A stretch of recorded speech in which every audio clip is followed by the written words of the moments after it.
Hello hello hello, কেমন আছো সবাই? চলে এলাম দীঘা সিরিজের পার্ট 3 নিয়ে। প্রতিটি পার্টে দেখছো একটু অন্যরকম দীঘা। উপভোগ করব সমুদ্রকে জমিয়ে স্নান করা আর মন ভরে খাওয়া দাওয়া, ইলিশ মাছ ধরা এবং অপূর্ব মোহনার ভিউ উপভোগ করা, ঝাউবন ঘুরে দেখা। কিন্তু জঙ্গলে পুলিশ কেন? জানতে ব্লগটি অবশ্যই দেখো। চলো তাহলে শুরু করা যাক। আমরা হোটেল পাল্টে তাজপুরের এই সুন্দর হোটেলটিতে উঠেছি, হোটেল স্যান্ডি বে। হোটেলটা কিন্তু দারুণ, তোমাদের ভিউটা দেখাচ্ছি। তারপর ওই বিচে স্নান করতে যাব। এই হোটেল চেঞ্জ করার কারণ, ও জগন্নাথ মন্দির দর্শন করতে চাইলে পার্ট 2টা দেখো। পার্ট 2 এর লিঙ্ক ওপরে দিয়ে দিলাম। প্রায় 12টা বেজে গেছে। আমরা যাচ্ছি সমুদ্রে স্নান করতে। অলৌকিকভাবে বৃষ্টি গায়েব, বেশ গরম লাগছে, তাই ছাতা সঙ্গে নিয়েছি।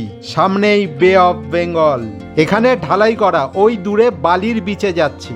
এইবারের দীঘা সাফারি 4টি পার্টে করেছি, প্রত্যেকটি ভিডিও শেষে লিংক পেয়ে যাবে। এই বোল্ডারগুলো থেকে সাবধান, নয়তো পা কেটে যাবে। এই তো পেয়ে গেছি বিশাল জলরাশি। এবার মন ভরে স্নান করব, সঙ্গে থাকো।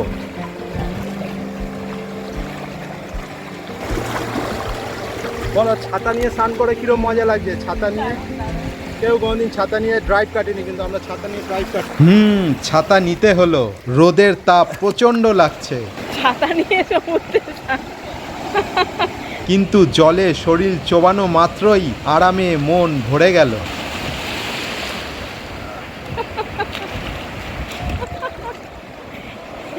এই প্রথম কাউকে দেখছি ছাতা নিয়ে সমুদ্রে স্নান করছে।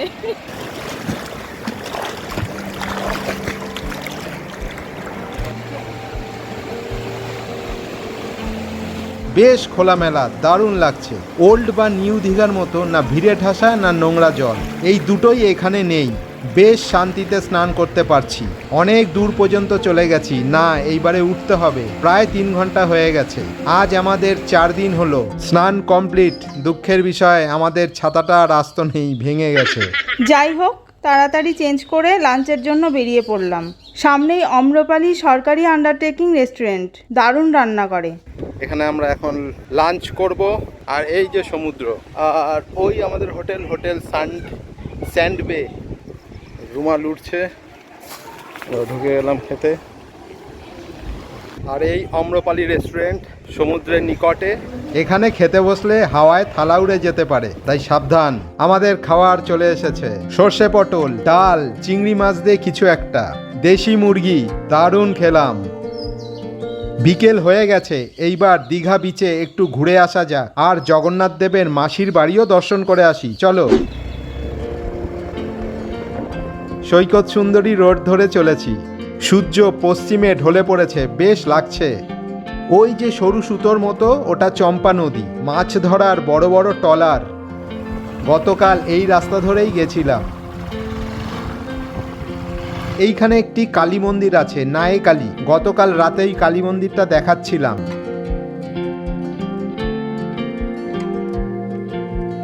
ওই যে দূরে দেখা যাচ্ছে, ওটাই কালী মন্দির। এখন সময় নেই, তাই আর ঢুকলাম না। সোজা নিউ দীঘা, জগন্নাথ দেবের মাসির বাড়ি।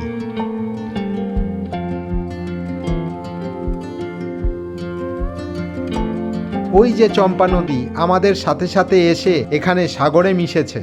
এই মোহনা ধরে গতকাল বিকেলেও গেছিলাম জগন্নাথ মন্দির দর্শন করতে। পার্ট 2 আগের এপিসোড জগন্নাথ মন্দিরে সব দেওয়া আছে। দীঘায় এরকম জায়গা কার কার জানা আছে কমেন্ট বক্সে জানাতে পারো। বিকেল বেলাটা অপূর্ব লাগছে।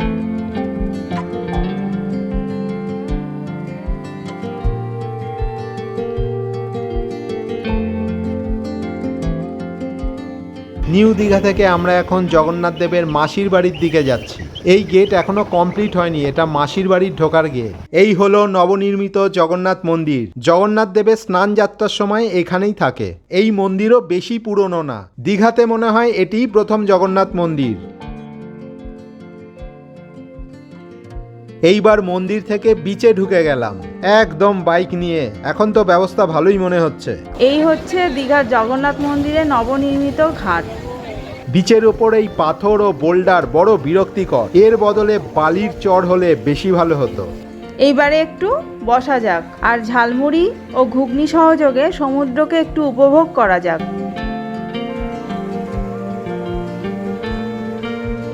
দেখতে দেখতেই সন্ধে গড়িয়ে রাত হয়ে গেল। সমুদ্রের নোনা বাতাস গায়ে মেখে এবার হোটেলে ফিরবো। কোথাও যেও না, কাল সকালে ঝাউবো নো ইলিশ মাছ ধরা দেখা বাকি আছে। Good morning. আজ সারাদিন ঘোরার পর বিকেলবেলা কলকাতার উদ্দেশ্যে রওনা হব। সকালে উঠেই ব্রেকফাস্ট করতে চলে এলাম। বাটার টোস্ট সঙ্গে ডিম সিদ্ধ ও স্যালাড, একটু হালকাই ব্রেক নিলাম। আমরা এখন দীঘা মোহনার সংলগ্ন ঝাউবনে আছি। দারুণ, কেউ কোথাও নেই।